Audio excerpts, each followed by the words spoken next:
प्यारे बच्चों, आज हम बात करेंगे हरियाणा एमबीबीएस एडमिशन के राउंड वन के एक्सटेंडेड शेड्यूल की। अभी जो आपको स्क्रीन पे दिख रहा है ये पुराना वाला शेड्यूल है, जिसमें रजिस्ट्रेशन स्टार्ट हुआ था 16 जनवरी से और लास्ट डेट आज मतलब 21 जन थी, रात के 12 बजे तक। और साथ साथ ये भी बताया गया था कि जो बच्चे इसमें एडिटिंग करना चाहते हैं तो उनके लिए 2 दिन का टाइम था, वो था 21 टू 22। और अब हम बात कर लेते हैं इसका जो लेटेस्ट नोटिफिकेशन आया है, जिसमें डेट एक्सटेंडेड की बात की गई है। जब यहाँ क्लिक करेंगे आप नोटिफिकेशन के ऊपर जाएंगे तो यू कैन सी हियर। तो इसको मैंने ऑलरेडी यहाँ ओपन किया हुआ है, तो उसी से हम यहाँ चेक कर लेते हैं। इसमें अब जो रजिस्ट्रेशन की डेट एक्सटेंडेड जो डेट हो गई है वो हो गया है 25 जनवरी तक। वो भी रात के 12 बजे तक कर सकते हैं। कहने का मतलब ये है कि अब 3 दिन का टाइम आपको और मिल गया है रजिस्ट्रेशन के लिए ऑनलाइन पोर्टल पर। और उसका जो वेबसाइट का लिंक है वो यहाँ दिया गया है, UHSR UG Counseling.co.in। आप चाहें तो HRY ऑनलाइन काउंसलिंग.co.in पर रजिस्ट्रेशन कर सकते हैं। और सिमिलरली जो एडिटिंग है वो आप कर पाएंगे 21, मतलब कल रात से, कल से शुरू हुआ था ये 21 से। और आप कब तक कर पाएंगे? 25 तक आप इसको कर पाएंगे। इसके बाद अब इन्होंने क्या किया है, पहले इसमें डॉक्यूमेंट वेरिफिकेशन होता था। अब इन्होंने क्या किया है, जो भी बच्चे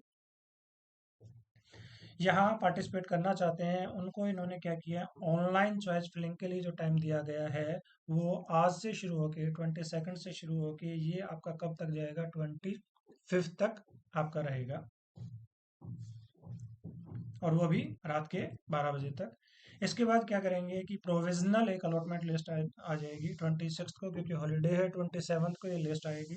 इसके बाद अगर किसी बच्चे को डाउट है कि उसके रैंक के हिसाब से जो उसको कॉलेज मिलना चाहिए था, या उनको लगता है कि किसी भी तरीके की कोई उसमें त्रुटि है, तो उसके लिए वो जो इनकी एक ऑफिशियल मेल होगी उस पे वो रिपोर्ट कर सकते हैं। और उसके लिए जो टाइम दिया गया है वो दिया गया है 28 जनवरी, और टाइम दिया गया है 5 बजे तक। इसके बाद क्या करेंगे, वो फाइनल एक लिस्ट रिलीज कर देंगे। जो भी त्रुटियां होंगी उनको रिमूव करने के बाद 29 को वो फाइनली एक लिस्ट निकाल देंगे। इसके बाद आपने क्या करना है, जिन बच्चों को अलॉटमेंट आया है उन्होंने ऑनलाइन फीस डिपॉजिट करानी है। ऑनलाइन की फीस की मैं बता देता हूँ। जनरली जो प्राइवेट मेडिकल कॉलेज होती है उनकी 50% फीस जमा होती है। जैसे आपका आदेश कॉलेज है, एनसी कॉलेज है, वर्ल्ड कॉलेज है, इनकी फीस रहती है 12 लाख रुपए, तो उनकी 50% फीस यहाँ जमा होगी। इसी तरीके से जो अल्फला की फीस है वो है अराउंड 7.25, तो उसका 50% होगा। एसजीटी यूनिवर्सिटी की फीस है 18 लाख रुपए, तो वो फीस जमा होगी। अब मैं साथ साथ आपको ये बता देता हूँ, कभी कभी स्टूडेंट्स को लगता है कि यहाँ की जो फीस है कॉलेजों की, 3 कॉलेजों की 12 लाख है, लेकिन उनका अगर इफेक्टिवली आप बजट देखेंगे तो दैट इज अराउंड 82 लैक्स। तो इसके लिए मेरा गूगल पे आर्टिकल भी है। जैसे ही आप गूगल पे लिखेंगे एमबीबीएस एडमिशन हरियाणा 2021, तो दूसरे या तीसरे नंबर पे हमारी वेबसाइट खुल जाएगी। जैसे ये हमारी वेबसाइट है, तो इसको जैसे ही आप खोलेंगे, और इसमें हमने पूरा बताया हुआ है लास्ट ईयर का पूरी डिटेल, कि राउंड वन में कट ऑफ क्या था, राउंड टू में कट ऑफ क्या था, कॉलेज की फीस क्या रहती है, ऑल इंडिया का कट ऑफ क्या था, कैटेगरी वाइज कट ऑफ क्या था, चाहे आप जनरल कैटेगरी के हैं, एससी कैटेगरी के हैं, या जो भी कट ऑफ है उसके बारे में आप देख सकते हैं। यहाँ गवर्नमेंट मेडिकल कॉलेज का राउंड वन का, राउंड टू का, और इवन प्राइवेट मेडिकल कॉलेज का जो कट ऑफ है उसको भी आप यहाँ से देख पाएंगे। जब इस आर्टिकल के आप एंड में जाएंगे तो वहाँ हमने डिटेल में बताया है।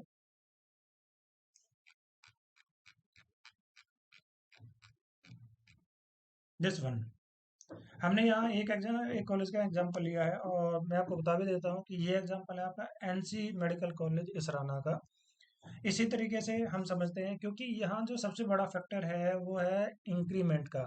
जो ये 3 कॉलेज हैं 12 लाख वाले, चाहे एनसी कॉलेज है, आदेश कॉलेज है, या आपका वर्ल्ड कॉलेज है, इनमें एनुअल इंक्रीमेंट लगता है 7.5% का। तो उसकी वजह से जो नेक्स्ट ईयर जो फीस आपकी जाएगी वो जाएगी 12,90,000 रुपये। जब आपको नेक्स्ट ईयर मतलब थर्ड ईयर में जो आपकी फीस जमा होगी वो होगी लगभग 13,86,750 रुपये। फोर्थ ईयर में जो फीस जाएगी लगभग लगभग 15 लाख की फीस जाएगी। और जो लास्ट ईयर होता है उसमें लगभग आपकी आधी फीस जाती है, तो उस टाइम आपकी फीस होगी होगी टोटल एक साल की 16 लाख। लेकिन क्योंकि आधे साल की फीस जाएगी तो वो जाएगी आपकी 8 लाख रुपए। इसके अलावा जो आपको 5 साल के लिए हॉस्टल फीस देना पड़ेगा वो रहेगा 75,000। इसी तरीके से जो मेस चार्जेस भी होते हैं वो भी आपके 5 साल के लिए लिए जाएंगे, वो रहेगा आपका 1,10,000 रुपये। जो फर्स्ट ईयर में जो आपकी सिक्योरिटी रहेगी वो रहेगी 2 लाख रुपए। लाइब्रेरी फीस 3,000 रुपये हर साल जाएगी। लाइब्रेरी का जो सिक्योरिटी है वो सिर्फ और सिर्फ फर्स्ट ईयर में आपका जाता है 50,000 रुपये का। स्पोर्ट्स और मेडिकल चार्जेस आपसे लिए जाते हैं 2,000 रुपये। इंटरनेट चार्जेस रहते हैं आपके 1,000 रुपीज़। एग्जाम फीस आपकी रहती है 11,000 रुपीज़। और ये जो मैं आपको बता रहा हूँ लास्ट ईयर का बता रहा हूँ, हालांकि क्योंकि इस बार फीस में कोई चेंजेस नहीं हुए हैं हरियाणा में, तो ये आपका सेम ही रहने वाला है। इंश्योरेंस के नाम पे आपको देना पड़ेगा 3,000 रुपये 1 साल का। CME charges 25,000 per annum.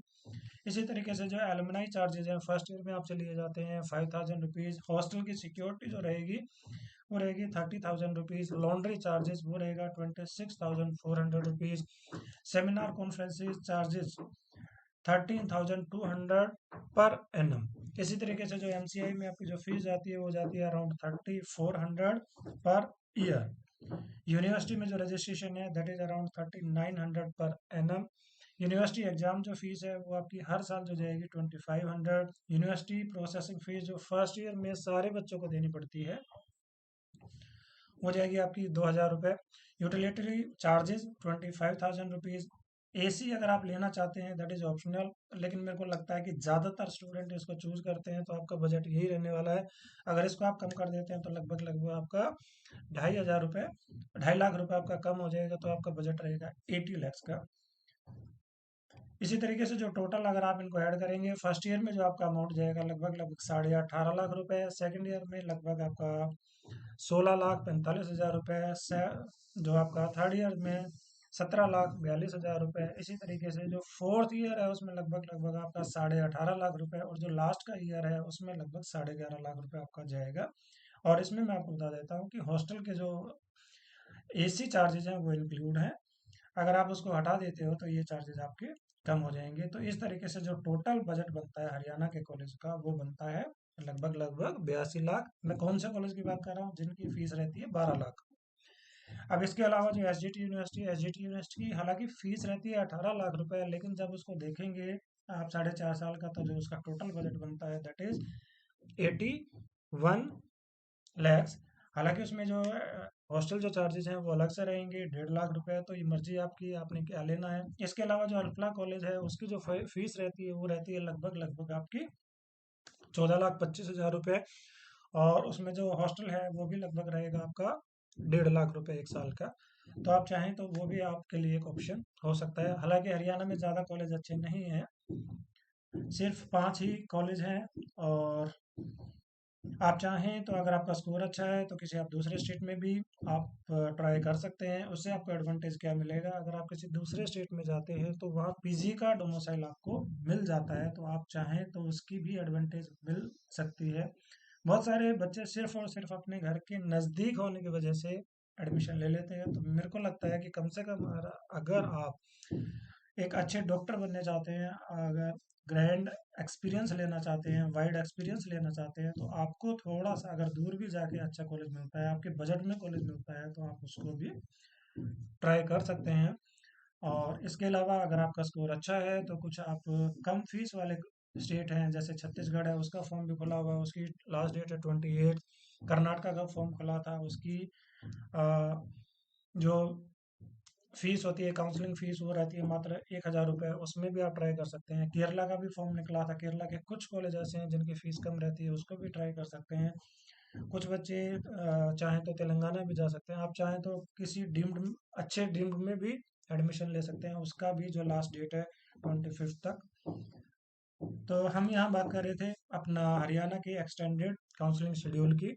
उसके बाद क्या होगा कि जितने बच्चों का अलॉटमेंट आया है, जितने बच्चों ने फीस जमा करा दी है ऑनलाइन, और इसकी जो लास्ट डेट है 1 फेब तक रहेगी, उस बच्चों को फिर वहाँ बुलाया जाएगा रोहतक में।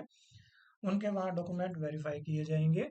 और ये जो शेड्यूल रहेगा वो रहेगा 2 फेब से लेके 7 फरवरी तक। इसके बाद जो उन बच्चों के डॉक्यूमेंट वेरीफाई हो जाएंगे, फीस आपने ऑलरेडी सबमिट कर दी है, डिपॉजिट कर दी है, उसके बाद आप अपना जो प्रोविजनल अलॉटमेंट है उसको डाउनलोड कर पाएंगे। उसकी जो डेट रहेगी 8 फरवरी तक। इसके बाद अगर किसी बच्चे की जिसने डॉक्यूमेंट वेरीफाई कराए थे उसको एक टाइम भी दिया जाएगा कि 7 फरवरी तक वो अपनी अगर चीज़ें रिमूव कर लेता है तो उनकी वो त्रुटियां दूर करके उनको अलॉटमेंट लेटर दे दिया जाएगा, रिलीज कर दिया जाएगा। और इस तरीके से जो लास्ट डेट रहेगी अलॉटमेंट की वो रहेगी 8 फरवरी। तो हमने इसमें बताने की कोशिश की है कि आपका जो रजिस्ट्रेशन है वो एक्सटेंड हो गया है, कब तक आपका अलॉटमेंट हो जाएगा, कब आपका डॉक्यूमेंट वेरिफिकेशन रहेगा। डॉक्यूमेंट वेरिफिकेशन का एक शेड्यूल और भी आएगा, उसको भी हम अपडेट कर देंगे। और लास्ट डेट रहेगी आपकी ज्वाइन करने की, वो रहेगी 8 फरवरी। और ऑल इंडिया में जो बच्चे रजिस्ट्रेशन कर रहे होंगे उसके लिए लास्ट डेट है 25। उसमें भी आप चाहें तो अगर किसी अच्छे कॉलेज के लिए आप ट्राई कर रहे हैं तो वहाँ से भी आप सीट ले सकते हैं।